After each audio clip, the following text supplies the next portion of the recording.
Relax, Leon. My wife takes the bus. Keep talking, Derek. Celeste, why are you here? Because this deal needs my approval. What are you doing, Natasha? I think everyone deserves the truth. He said it loud enough for the investors to hear. Don't bother with the VIP treatment, Leon. My wife takes the bus half the time anyway. Save the red carpet for real customers. His mistress laughed. The investors smiled politely and looked somewhere else. But every single employee on that showroom floor went still the moment Leon's hands closed around the car keys. Because Leon knew something Derek Page had never once bothered to learn. The name on the trust that owned every square inch of this building was not his. Welcome to today's story. If you enjoy emotional drama and shocking twists, don't forget to like this video and subscribe for more unforgettable stories. And before we begin, let me know where you're watching from in the comments.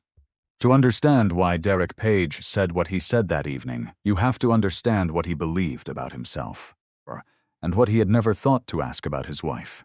The VIP reception had been Derek's idea. He had the showroom dressed with white linens on the service counters, champagne flutes on trays, a jazz trio in the corner near the Porsche display. He had invited 11 investors, 3 commercial real estate attorneys, and 1 man named Marcus Crawford, who was quiet and well-dressed, and whose firm had made a career out of identifying undervalued land in the path of Houston's expansion. Derek moved through the room the way he always moved through rooms, smooth, certain, with his hand extended before people even looked up. He had the kind of face that made people feel chosen. He wore a dark blue suit that fit like it had been built for him, which it had, because he had put it on his wife's card without mentioning it. Natasha Crane stood close to his shoulder. She had been introduced to everyone that evening as the firm's luxury brand consultant, which was accurate in the way that a fence can be accurate about where one property ends and another begins. She wore an ivory blazer and a smile that measured everything it touched. Celeste arrived at 7:14, which was 14 minutes into the event. She drove herself, the way she always did, a dark gray Honda Pilot that she'd had for 3 years because it ran well, and she saw no reason to replace something that ran well. She wore a simple charcoal blazer over dark slacks, a small gold pin on her lapel that had been her father's. Leon Gates was at the valet stand outside when she pulled up. He had been working this property since he was 19 years old. He had been hired by James Adeyemi himself, back when the building still smelled of new drywall, and he had never forgotten the man who gave him that first chance, or the daughter, who used to bring her father coffee on Saturday mornings while he walked the floor. Leon moved toward the driver's side door before the car had fully stopped. That was how he always moved when Celeste arrived, not because protocol required it, but because he had never stopped thinking of this as her place first. Derek noticed. He was mid-sentence with Marcus Crawford when he spotted Leon's movement across the glass and saw Celeste stepping out of the Pilot. He excused himself and cut across the showroom floor toward the entrance, arriving at the glass door just as Celeste reached it. Celeste. He held the door open. His voice was warm, but his eyes were already managing the situation. Didn't know you were stopping by. I wanted to see how the evening was going, she said.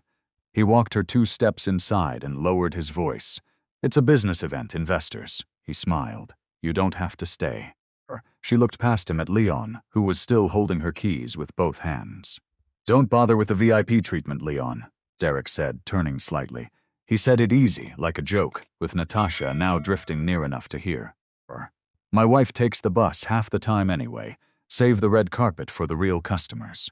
He touched Celeste's arm briefly, the way you touch something you're about to set down. I'll find you after.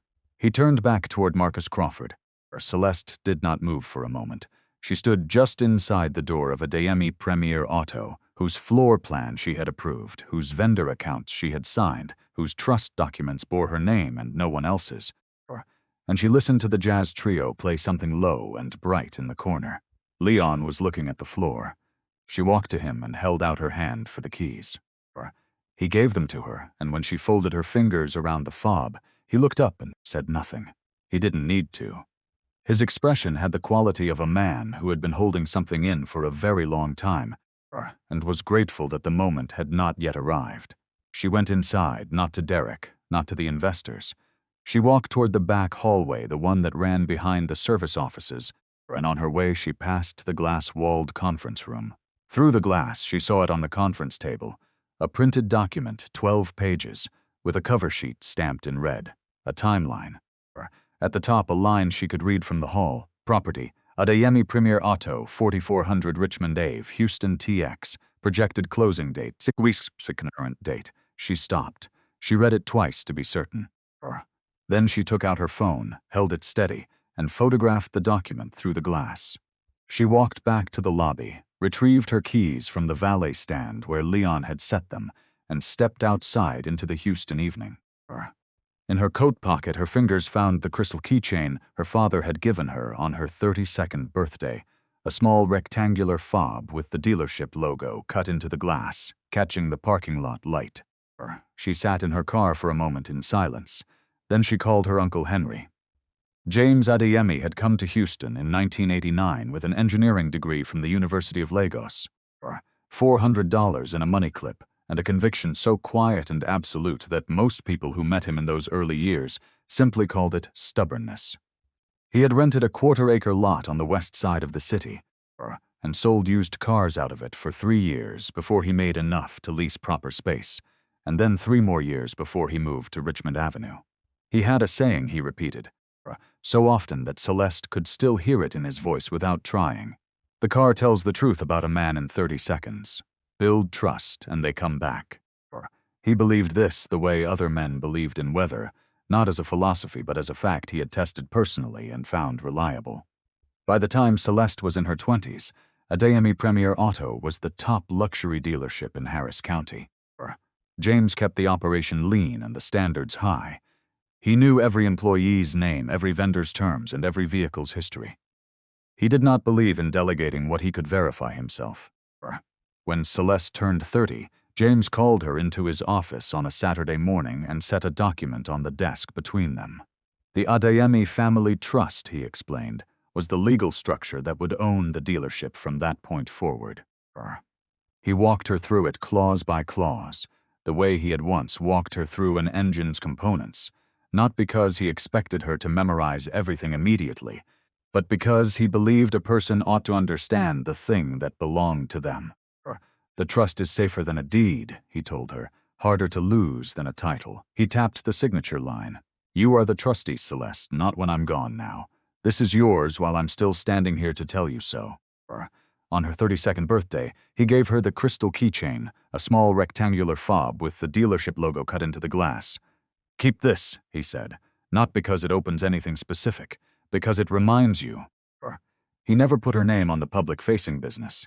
He did not believe in announcements. He believed in positions. 3 years before he died, James's health had begun to decline.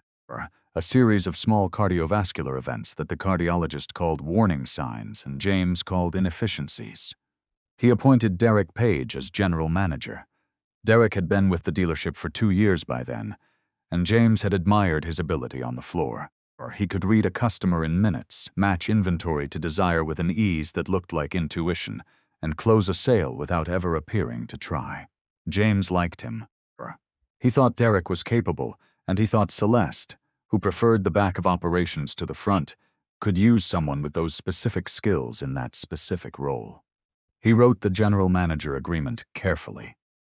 It covered operational authority, hiring, vendor relationships, floor management, marketing decisions, daily financial approvals up to a defined threshold. It was thorough within its scope. It did not cover asset transfers. It did not cover property decisions.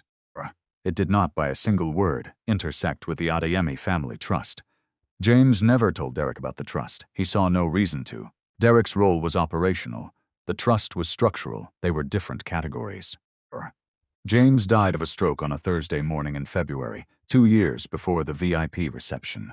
He was in the service bay, which was where he had always spent Thursday mornings, and the technician, who found him, said he looked like a man who had simply sat down for a moment and decided to rest. Derek gave the eulogy at the funeral. He cried at the podium, not performatively, but genuinely, the way people cry when something large has shifted, and they do not yet understand the shape of the new thing. He said, "James was a father to me.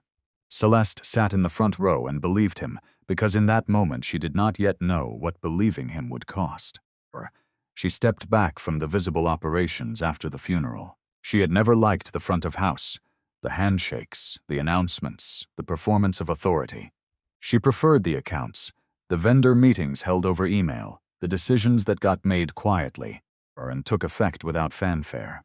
She let Derek run the floor. She signed where she needed to sign and was otherwise a presence in the building, the way the building itself was a presence, reliable, unremarked upon, easy to overlook if you weren't paying attention. Derek took the visible role and grew into it the way water grows into the shape of its container. By the second year, he spoke about the dealership in the possessive without noticing. He used the phrase "my operation" in investor conversations and what I've built here in casual dinner talk. He believed it gradually and then completely, because no one had told him otherwise, and because the account statements passed through his desk and bore his signature and looked, in every observable sense, like evidence. What Derek did not know, had never once asked about, because it had never occurred to him that there was something to ask, was what James Adeyemi had actually done with the thing he built. He did not know the trust existed. He had seen the operational management agreement and treated it as the full document of his authority. He had never looked beneath it because he had never imagined there was a layer beneath. 6 months before the VIP reception, Derek had begun meeting with Marcus Crawford. Crawford's firm had been eyeing the Richmond Avenue property for 2 years, 3 acres of commercially zoned land in a corridor that was being transformed block by block. The dealership was one of the last holdout properties on the street. Crawford had offered $12 million in an early conversation, and Derek had said 14, and they had agreed on 14, and Derek had told Crawford the deal was essentially done. He had not told Celeste about any of it. That same evening, after Celeste had driven home from the reception with the photograph on her phone, Henry Adeyemi called her before she reached the kitchen. He filed a notice of intent to sell with the county recorder, Henry said. His voice was careful in the way a man's voice is careful, when he is trying not to alarm someone who is already alarmed. Celeste, he thinks he can do this. She set her keys on the counter. The crystal fob caught the kitchen light. Can he? She asked. No, Henry said. But he doesn't know that, and the closing date he's registered is 6 weeks from today. Natasha Crane had been introduced to Derek Page at a commercial real estate networking event downtown, 14 months before the VIP reception. She had positioned herself near the bar at the right moment, asked the right questions about the luxury automotive market, and let Derek do the rest. Derek had a talent for moving toward confidence, his own and other people's, and Natasha presented the kind of steady, measured confidence that read, to a certain type of man, as intelligence waiting to be recognized.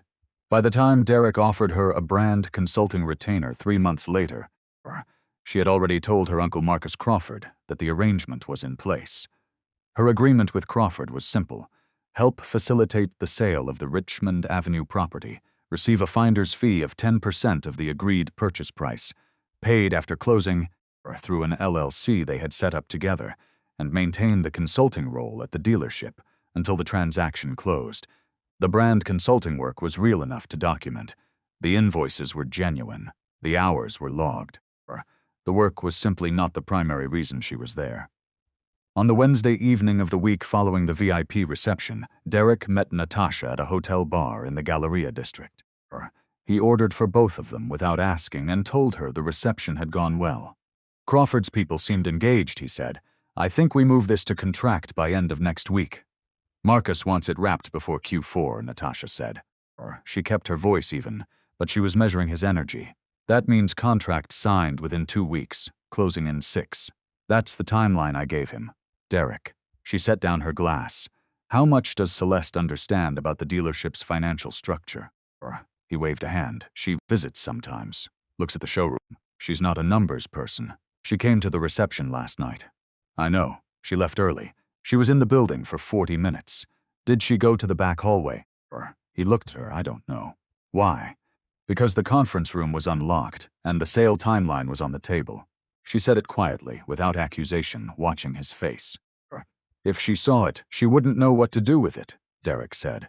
Celeste doesn't engage with the business. That's always been the arrangement. He picked up his glass. She signed a general business authority agreement when we updated the HR structure 3 years ago. That agreement gives me full authority over major transactions. It's clean. Natasha did not argue. She filed the information instead.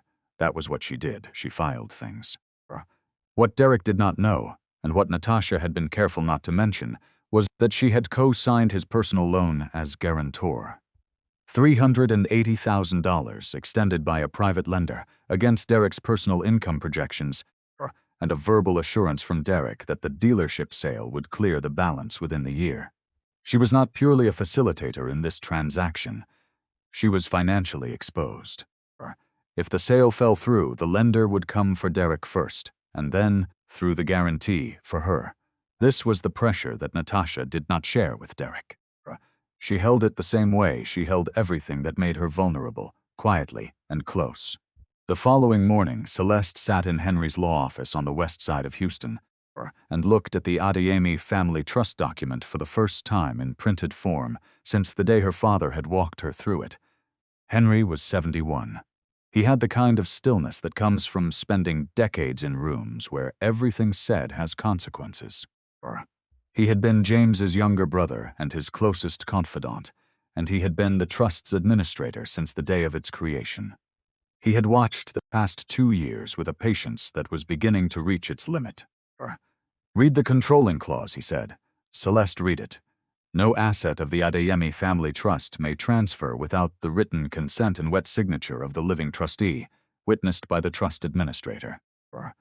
"That is the governing sentence for everything that matters," Henry said. "The operational management agreement Derek signed covers his authority to run the business day to day, hire staff, manage vendors, approve purchases within the established threshold, make marketing decisions. It was designed for operational continuity, not for asset transfers, not for property sales. Those two documents occupy completely separate legal categories, and Derek has conflated them because he has never actually read the trust.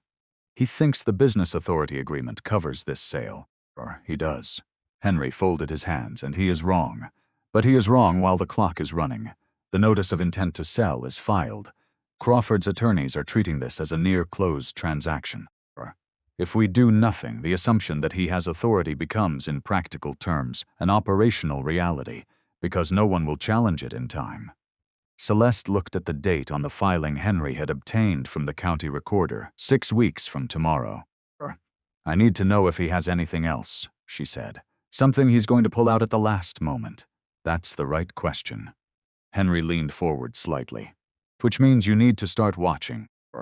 She called Audra Mensah from the parking lot outside Henry's office. Audra picked up on the second ring.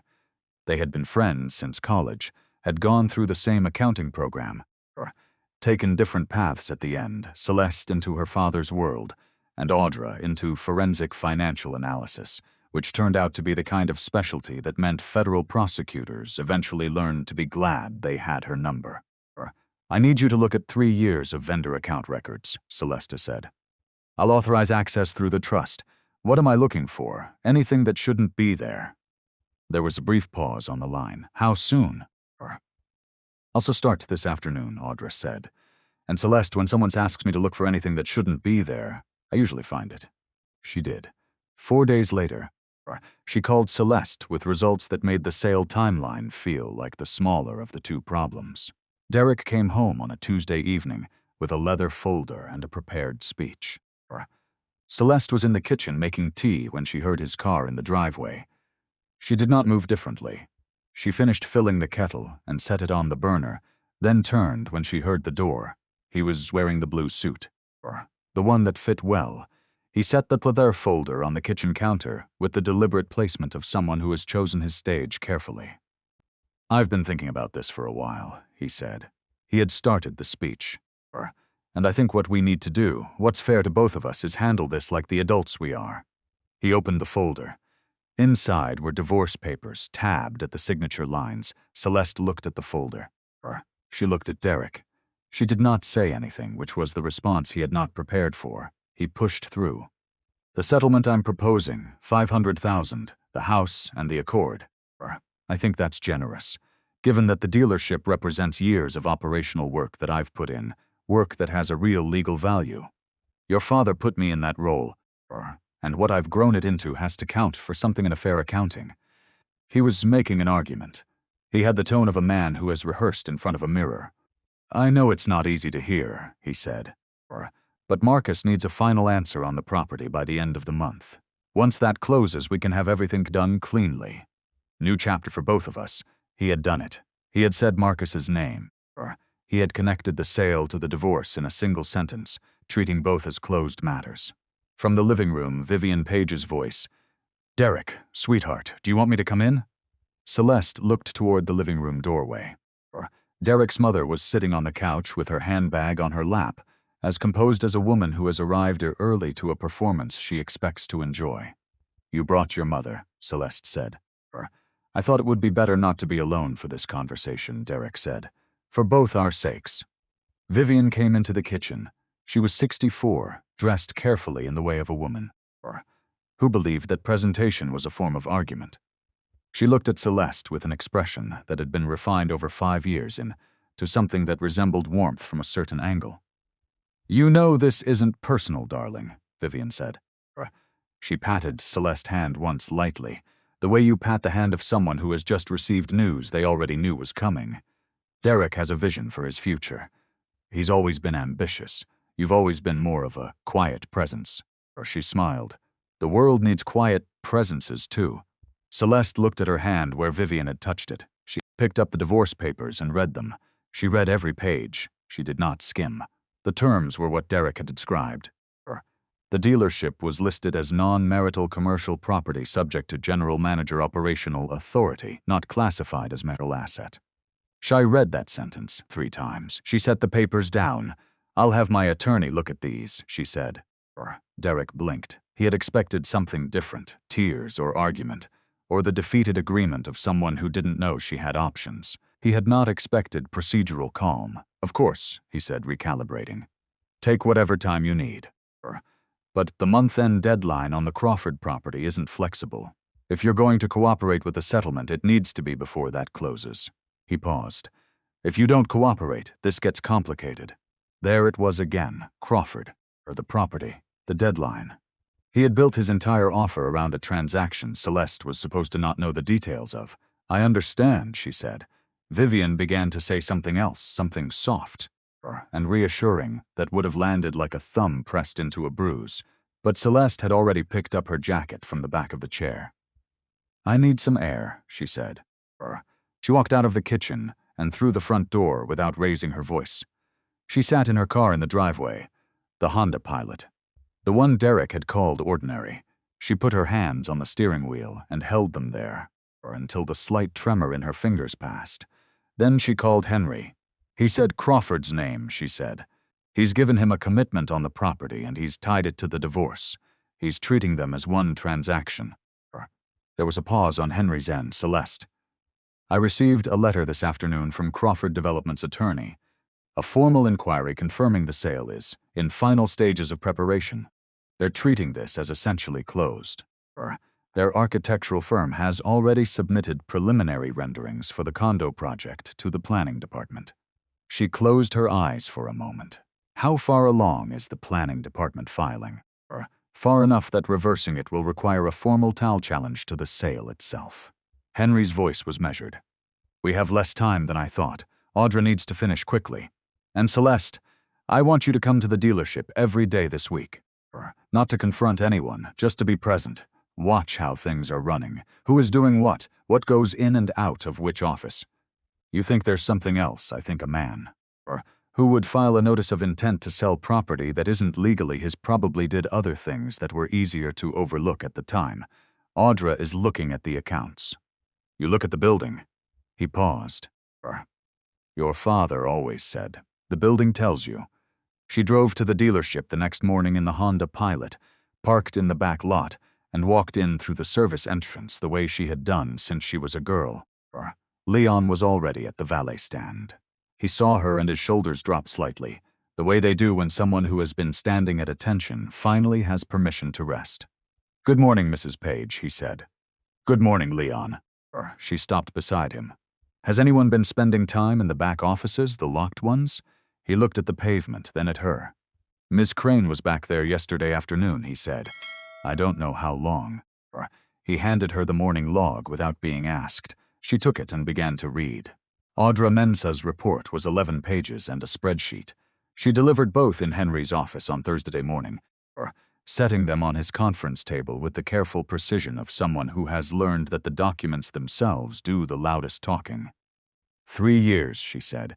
She sat across from Celeste and spoke directly, the way she always had. $218,000. Not taken in one move. Taken in increments. 4,200 here, 6,800 there, never above the automatic flagging threshold, always processed on the last business day of the month when transaction volume is highest, and individual line items get the least scrutiny. Celeste looked at the spreadsheet. The column headers were straightforward: date, amount, vendor name, account destination. Where did it go, she asked. A company called DPG Consulting. Audra turned to the next page. DPG Consulting LLC was registered in Delaware 18 months ago. The registered agent is a firm called Meridian Corporate Services. Meridian also serves as registered agent for Crawford Development's Houston subsidiary. The room was quiet for a moment. Henry said, They share an agent. They share an agent, Audra confirmed. DPG Consulting's bank account is held at a branch in River Oaks. The account has one authorized signatory. She turned the page, Derek Page. Celeste sat back in her chair. She looked at the ceiling for a moment, not because she was surprised, exactly, but because the shape of a thing you suspected is different from the shape of a thing confirmed. He was paying himself twice, she said. Once as GM salary, which was disclosed and appropriate. Once as a vendor, DPG Consulting was invoiced as brand and marketing consulting services, which is also the same expense category under which Natasha Crane's retainer was billed. Audra paused. Which means 2 people were being paid from the same budget line. One of them was Derek Page, and both of them had a financial interest in the Crawford sale closing. Henry leaned forward. What is Natasha's compensation structure? Audra turned to the back of her report. She's paid through a separate consulting LLC, NC Strategy Group. The registered agent for NC Strategy Group is also Meridian Corporate Services, the same firm, 3 different LLCs. 1 registered agent, a closed circle. Henry set his pen down. She was being paid, at least in part, through trust funds, while actively working to facilitate the sale of the trust's primary asset. That's what the documents show, Audra said. I want to be clear that I'm showing you the structure. The interpretation of intent is a legal question. She looked at Celeste. But I've done this work for 20 years, and I know what this structure looks like when I see it. Celeste looked at the spreadsheet again. $218,000, taken from the dealership her father had built, from the accounts that bore his trust's name, 1 quiet withdrawal at a time across 3 years. She did not let the feeling sit in her chest long. She filed it where she filed things that had to wait. Is there anything Derek could present at the closing that we haven't accounted for? She asked. Henry spread his hands.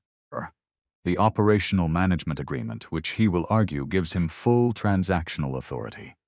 We can address that with the trust document and the controlling clause. They are unambiguous. The clause requires your wet signature and my witnessing. No management agreement overrides the trust. But he'll try to argue it does. He will, and we will be ready.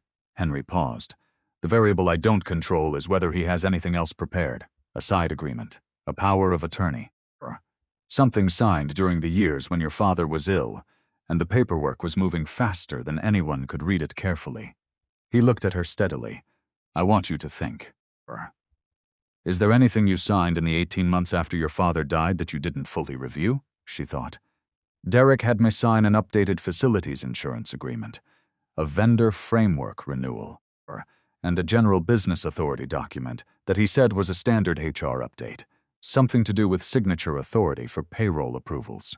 Henry's expression did not change, but something behind it did. Do you remember the exact date? She didn't. She told him so. I'll need to see that document, he said. Can you find it? I'll look tonight. She drove to the dealership from Henry's office and parked in the back lot as she had been doing all week. The service bay was busy. She could hear the lift mechanisms and the intermittent sound of air wrenches through the wall. She walked in through the side entrance and moved toward the customer lounge, where she had been sitting most mornings with a cup of coffee and the daily operational log that Leon brought her each day without commentary.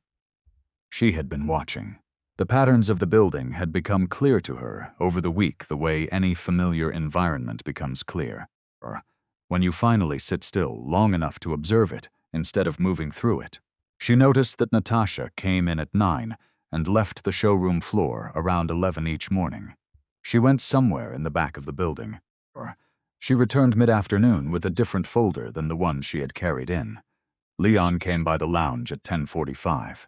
He did not look in her direction directly, but he sat at the log on the table beside her coffee and said quietly as he straightened up, "She was in the locked office again this morning. 40 minutes. Celeste thanked him. She waited. At 11:30, Natasha came through the service corridor and cut through the customer lounge. She was carrying a manila folder with a blue cover band, the kind used in the dealership's original filing system, which Celeste recognized, because her father had standardized it himself. Celeste stood up. "Natasha," she said. Natasha stopped. Her expression was the same as always, contained, professional, slightly ahead of the conversation. "There's a thing I need to tell you," Celeste said, keeping her voice even. "Whoever gave you access to the back office made a mistake. The locked offices are under the trust. The files in them are trust property. Removing, copying, or photographing documents from a trust without trustee authorization is not a gray area." Natasha held the folder at her side. "I was doing inventory for Derek. He asked me to. I know what Derek asked you to do." Celeste looked at the folder. "What I need you to understand is that Derek's authority does not extend to trust property, and mine does." A pause. The customer lounge was empty except for the two of them. Natasha said, "You're going to want to be careful about how you handle the next few weeks, Celeste. Derek has a committed buyer and a filed notice and a legal team that's prepared for a challenge." "I'm sure he does," Celeste said. "I'm also sure that whoever co-signed a personal loan on Derek's behalf has as much at stake in this closing as he does. Maybe more." She let that sit. "I'm not here to threaten you. I'm here to tell you that Derek cannot deliver what he promised. When that becomes clear to you, think about which version of the next 6 months is better for your situation." She walked back to the service entrance and left. That evening, her phone received a text from an unknown number, a photograph of a document, a personal loan agreement for $380,000. At the bottom of the signature page, below Derek's name, was a sex signature line. Co-guarantor, Natasha Crane. She forwarded it to Henry and called Audra. "Someone on the inside is thinking about which way to jump," Audra said. "Yes," Celeste said. "The closing is 1 week from Friday." The General Business Authority document took Celeste 40 minutes to find. It was in a manila envelope in the second drawer of her home filing cabinet, behind the insurance renewals, which was where Derek had slid it the day she signed it. 3 years ago, on a Thursday evening when she had been tired and distracted, and he had stood in the doorway of the home office with a pen already uncapped. She read it now with the kind of attention she had not applied at the time. The document was 6 pages. It covered payroll approval authority, vendor contract renewals up to a specific dollar threshold, and HR decisions up to and including senior-level hires. The language was standard corporate delegation language, clear, functional, bounded. She read it twice. She read the clauses relating to transactions. She read the section on asset authority. The word transfer appeared once, in a sentence that read, "This authority does not extend to the transfer of trust-controlled assets without explicit written authorization from the trustee of record." Derek had highlighted the operational sections in yellow. He had not highlighted that sentence. She photographed the page and sent it to Henry at 11 o'clock that night. His response came 9 minutes later. "This does not help him. Call me in the morning." In the morning, Henry confirmed what the document showed. The General Business Authority Agreement, in the end, contained its own limitation. It excluded trust assets explicitly. Derek had either never read that sentence carefully or had made the calculation that Celeste wouldn't. "He may have a third option," Henry said. "Something he hasn't shown yet. I want you prepared for that." "What kind of third option?" "I don't know, but a man who has committed this far does not typically walk into a closing without a backup position." Henry was quiet for a moment. Be ready for something you haven't seen. The week moved forward. 3 days before the closing, Celeste drove to the dealership and found Leon in the parking lot before she had turned off the engine. He came to her window. "Miss Crane came in this morning, before we opened," he said. She used Derek's key code on the back entrance. She was here for about 2 hours. He paused. When she left, she had a briefcase that she didn't bring in with her. Celeste got out of the car. She walked to the back hallway and used her own fob to open the locked office. The file drawer had been accessed again. She could tell by the way the folders sat. The sequence was disrupted. Documents that had been filed alphabetically were now filed in the order they had been replaced, which was not the same order. She did not know exactly what Natasha had taken, but she knew the original trust registration document, the original property deed, and the folder of James's correspondence were the files most likely to be useful to someone trying to understand the trust's structure or to find gaps in it. She called Audra from the parking lot. She took something from the back office. Trust documents, possibly. "I need you at the closing." "I'll be there," Audra said. "And Celeste, I found something else in the accounts." The sale price, Derek told Crawford, was $14 million. But the internal memo he sent to Natasha's email, the one forwarded from his dealership account, references a parallel disbursement structure. Crawford is being told $14 million. The actual fair market value, per a recent independent appraisal in Natasha's sent folder, is $19.5 million. The $5.5 million difference was being routed to a third account. She paused. One that has both Derek and Natasha as authorized signatories. Celeste stood in the parking lot in the morning light and absorbed this. They were not just facilitating a sale below market value to benefit Crawford. They were hiding $5.5 million from Crawford as well. Crawford was getting a discounted deal, and didn't know he was paying into a side arrangement he had never agreed to. "They're stealing from the buyer too," Celeste said. "It's the structure," Audra said. "It's the cleanest kind of fraud. Everyone in the room thinks they know the full deal. None of them know about the account in the middle. Print everything," Celeste said. "Bring originals and certified copies." She walked back through the service entrance. Leon was at the door. "Leon," she said, "the closing is Friday at 2. I need you to do something for me, anything, Mrs. Page. I need you to be in the building. Not at the valet stand inside with the staff.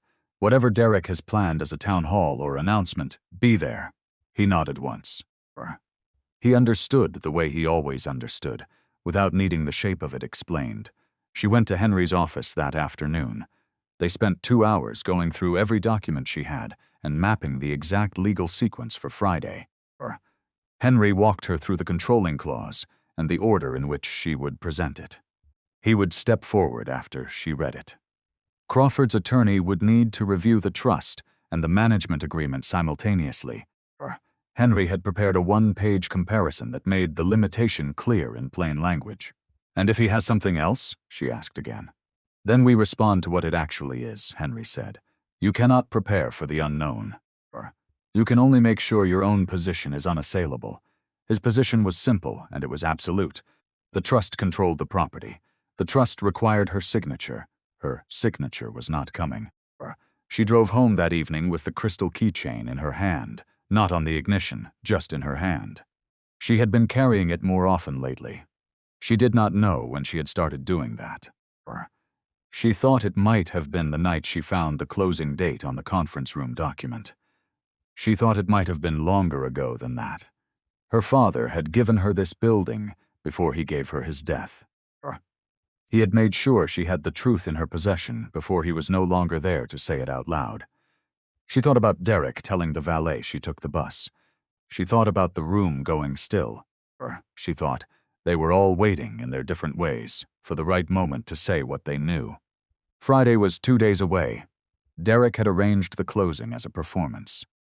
The dealership's main conference room had floor-to-ceiling glass on 2 sides, visible from the showroom floor. He had staged the room with fresh flowers on the credenzas, water carafes on the table, and name placards at each seat. He had positioned 2 notepads and 2 pens at the buyer's end of the table, which was the kind of detail a man includes when he wants the other party to feel expected and accommodated.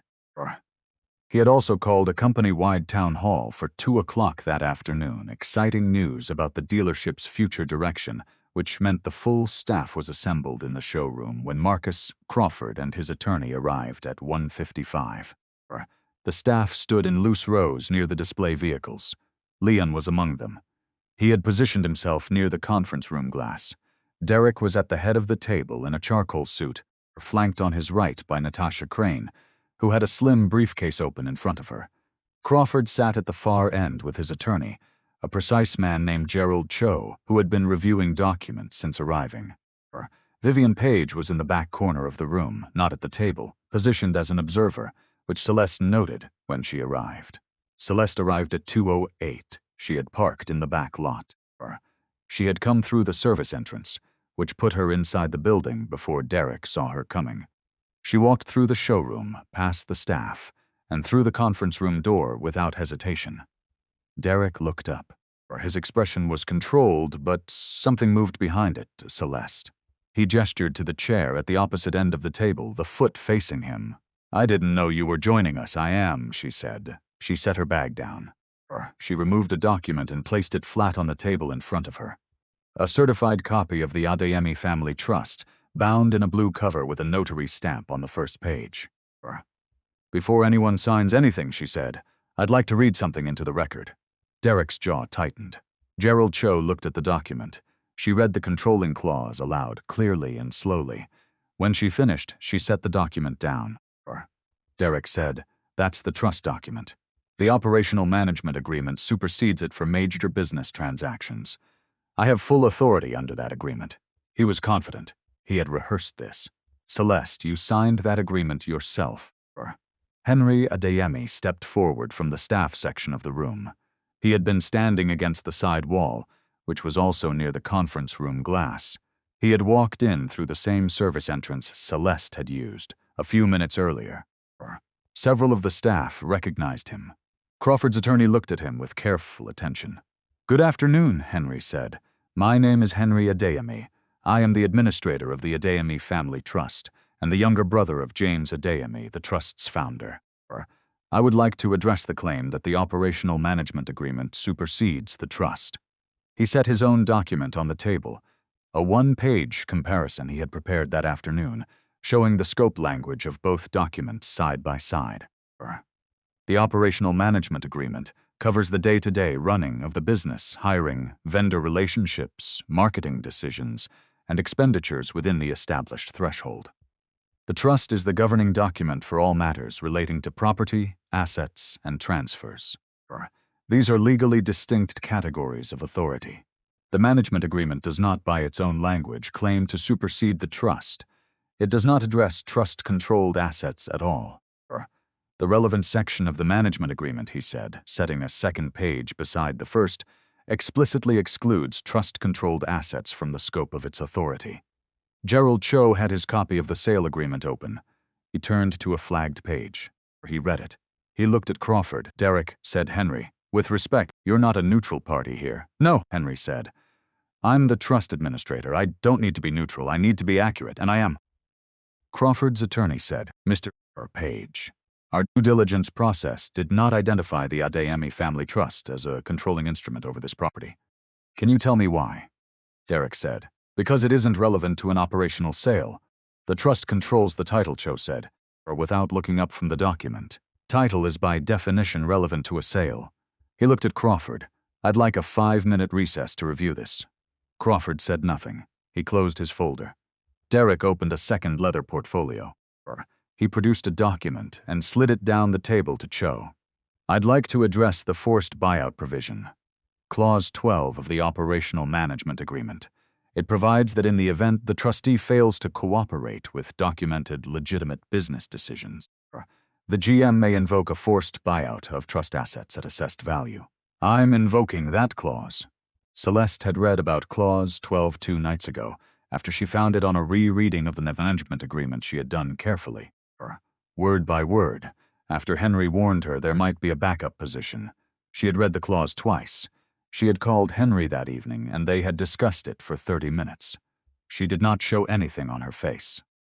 Crawford's attorney finished reviewing Clause 12. He set the document down. He looked at Derek. Then he looked at Marcus Crawford. Then he said quietly, "Mr. Page, for this provision to apply, the business decision in question must meet the threshold of documented legitimate business transaction. I need to ask you directly, can you confirm that the sale price and terms presented to us today represent the actual, complete, agreed consideration, with no undisclosed side arrangements?" The room did not shift visibly, but something in it changed temperature. Derek said, "Market negotiations are always, that is not an answer," Cho said. He said it without particular force. He was simply precise. "I'm asking whether there are any undisclosed financial arrangements connected to this transaction." Natasha set her pen down on the table. She did not pick it up again. The silence lasted 4 seconds. Celeste counted them without meaning to. Crawford's attorney looked at his client. Crawford looked at Natasha. Natasha looked at the table. The pen she had set down was still lying at a slight angle, pointing toward neither side of the table. "Mr. Page," Gerald Cho said, "the independent market appraisal we commissioned values this property at $19.5 million. The agreed sale price in our documents is $14 million. I want to understand the gap." Derek said, "In a timeline transaction, you accept a discount in exchange for speed. $5.5 million is not a timeline discount," Cho said. "That is a material variance. I would like to see the full accounting of where the sale proceeds are being directed." Audra Mensa stood from her seat along the back wall. She had been there since 1:45, seated quietly among the staff, with a document case on her lap. "My name is Audra Mensa," she said. "I am a forensic financial analyst retained by the trustee of the Adeyemi Family Trust. I have documentation relevant to this proceeding that I'd like to enter into the record of this meeting." Crawford said, "Marcus Crawford, Crawford Development." He was looking at Audra with a different quality of attention than he had given anyone else in the room. "What kind of documentation?"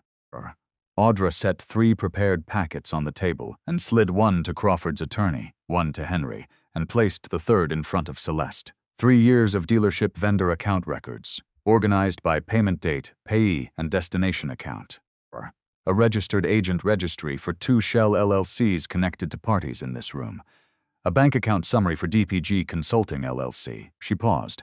And a copy of a wire routing memo dated 6 weeks ago that describes a parallel disbursement structure for the proceeds of this transaction. Crawford opened his packet. He was quiet for a long moment, then he looked at Natasha. "What is DPG Consulting?" Natasha's mouth was closed. "Ms. Crane," Crawford said. His voice had changed quality. It had become the voice of a man who has just understood that he is in a room full of people who knew something he did not. "What is DPG Consulting, and why does its registered agent appear alongside NC Strategy Group's registered agent in this document?" Natasha looked at Derek. Derek was looking at Audra's packet with the particular focus of a man trying to determine exactly what it contained. Then Natasha reached for her briefcase. She opened it and removed her phone. She set it face up on the table and pressed play without preamble, without introduction, without looking at Derek. Derek's voice came from the phone, recorded in what sounded like the hotel bar background noise. Ice in glasses, his voice at the relaxed register of a man who believes the conversation is private. "Crawford doesn't need to know our number. He gets 14 million. We clear 5.5 between us." Natasha takes her fee off the top. "It's clean. All 3 accounts get funded within 48 hours of the wire. He'll never pull the thread." She pressed stop. The conference room was so quiet that the jazz trio from the VIP reception would have been audible from here if they had still been playing. Derek reached across the table for the phone. Audra's hand came down flat on the table, not between them but close enough to be a statement. She said, calmly, "That is evidence." Crawford stood. He did not raise his voice. "Mr. Page, you told me this was a clean transaction. You told me the property had clear authority to sell." He looked at Natasha. His voice did not waver. "She is your niece, not your business contact. And you two were skimming $5.5 million of my transaction." He was speaking to Cho now. "Gerald, we're done here." Cho was already on his phone, stepping toward the corner. Derek said, "Wait," he turned to Henry. "The forced buyout clause. Celeste is deliberately obstructing a legitimate transaction," Henry said. "Clause 12 requires a legitimate business decision as the basis for the forced buyout trigger." A transaction structured around undisclosed side disbursements and a submarket price, funded in part through vendor accounts belonging to the trust, does not meet the definition of legitimate.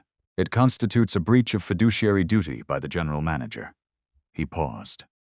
And depending on the findings of the county's Financial Crimes Division, it may constitute fraud. The clause does not apply. Derek turned to Celeste. You are my wife. Whatever legal maneuver this is, we can work this out between us. I filed a response to your divorce papers this morning, she said. My attorney will be in contact with yours. She said it the way she said most things, without volume, without emphasis, in the register of someone stating a fact that exists independently of whether it is welcome. Crawford spoke across the table to Cho. File a civil complaint. Both of them. He did not look at Natasha or Derek as he said it.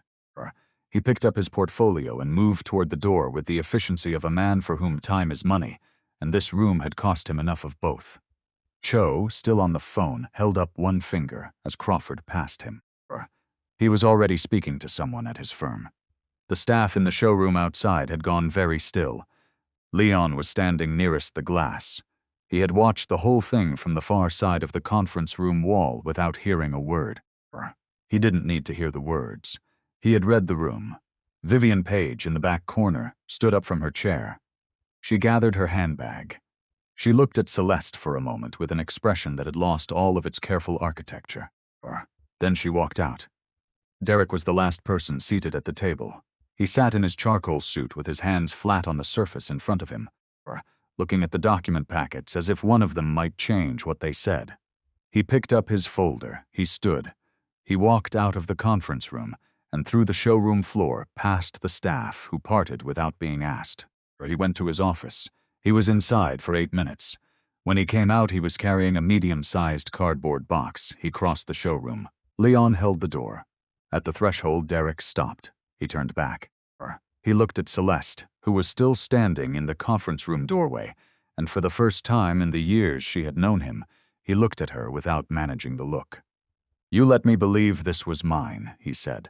All of it, all these years. You never said a word. Celeste picked up the crystal keychain from the conference table. She closed it in her hand. I let you run it, she said. Those are different things, he went. Leon let the door close behind him. The staff did not move for a moment. Then one by one, they drifted back to the floor, to the cars, to the service bay, to the phones that had been quiet all afternoon. They moved with the natural ease of people, returning to something that had always been theirs to return to. Celeste walked to the window and looked out at the Houston evening, at the line of vehicles in the lot, at the gold lettering above the entrance that read Adeyemi Premier Auto. Henry stood beside her for a moment. What happens now, she said. Now, he said, you run the floor. That same afternoon, Celeste signed the formal termination of Derek's general manager agreement in Henry's presence, using the authority she had held for 2 years without ever needing to announce it.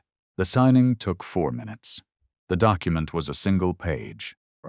It said what it needed to say and nothing else. Crawford Development withdrew its notice of intent to sell from the county recorder's office by end of business that Friday. Crawford's attorneys filed a civil complaint Monday morning, naming Derek Page and Natasha Crane as defendants, citing fraud and breach of contract. The parallel disbursement account was frozen by the bank pending the legal proceedings. Natasha's recorded confession and Audra's vendor account documentation were turned over to the Harris County Financial Crimes Division within a week. The personal loan, $380,000, remained Derek's. He had borrowed it against his own income projections and his own name. The dealership's trust had not been used as collateral for it, because it could not have been. Celeste's signature would have been required. He had leveraged himself, not her father's floor. He walked out of Adeyemi Premier Auto carrying that debt in his own pocket alongside whatever else he carried. Natasha's arrangement with Crawford collapsed when the civil complaint was filed. She had kept records as she had told Celeste she did, but the records were now evidence in 2 separate proceedings. The folder she had been so careful about turned out to contain more documentation of her own participation than it did leverage against anyone else's. Self-preservation had its limits. Vivian Page drove home that Friday and did not call. 1 year later, the sign above the entrance no longer read Adeyemi Premier Auto. It read Adeyemi Auto Group, which was the name James had written in a letter to Celeste, when she was 24, a letter she had found in the trust folder when she was reviewing his papers in the month after his death. He had written, "Whatever you decide to call it when it's fully yours, make sure the name tells the truth." He had signed it the way he signed everything, carefully with a full stop after his name, as if punctuation were a form of respect. A local artist had recreated the lettering from a photograph of James's handwriting. It went up on a Thursday, which was the day James had always spent in the service bay. Henry sat on the advisory board. He came in twice a month and reviewed the accounts with the same precision he brought to everything, wasting no time on what was already settled and spending all of it on what was still being built. Audra Mensa became CFO. She kept the spreadsheets the way she kept everything, clean, accurate, and without sentiment, which turned out to be exactly what the dealership's finances needed. Leon Gates was promoted to floor operations manager. He accepted the role the same way he had always done his work, without ceremony, with complete attention to the job. Celeste had told him the morning after the closing, and he had looked at the floor for a moment before looking back up. "Your father would have done this," he said. "I know," she said. On Saturday mornings, 12 apprentices from the surrounding neighborhoods learned automotive mechanics in the service bay, a free program funded by the dealership and run in James Adeyemi's name. James had come to Houston with an engineering degree and the belief that what you know multiplies when you give it away. The program was built on that belief, and it turned out to be exactly as reliable as he had always been. On the evening of the 1-year anniversary, after the apprentices had gone home, and the floor had been swept and the last customer car had been collected, Celeste walked the showroom the way her father used to walk it. She checked the service bay doors. She turned off the lights one bank at a time, moving from the back of the building toward the front. She paused at the display floor, where the vehicles sat in their quiet rows, and she thought of her father walking this same path on the same kind of evening, in the early years, when the building was newer and the floor was smaller, but the belief was the same size it had always been. She locked the front door the way he had taught her, manually with the key, not the fob. The crystal keychain in her hand, the worn logo in the glass catching the last of the parking lot light. Inside the fob, pressed behind the logo, was a small brass disc her father had placed there without telling her. She had found it the week after the closing, taking the keychain apart to clean it. On the disc in her father's handwriting was one word. Hers. She had known that. She had always known that. Some things don't need to be said for them to be true. They only need to be held. If Celeste's story stayed with you, share it with someone who's been underestimated one time too many. And tell me in the comments, when Derek walked out that door, did he finally understand what he'd lost? Or did he still not see it? I'm reading every reply.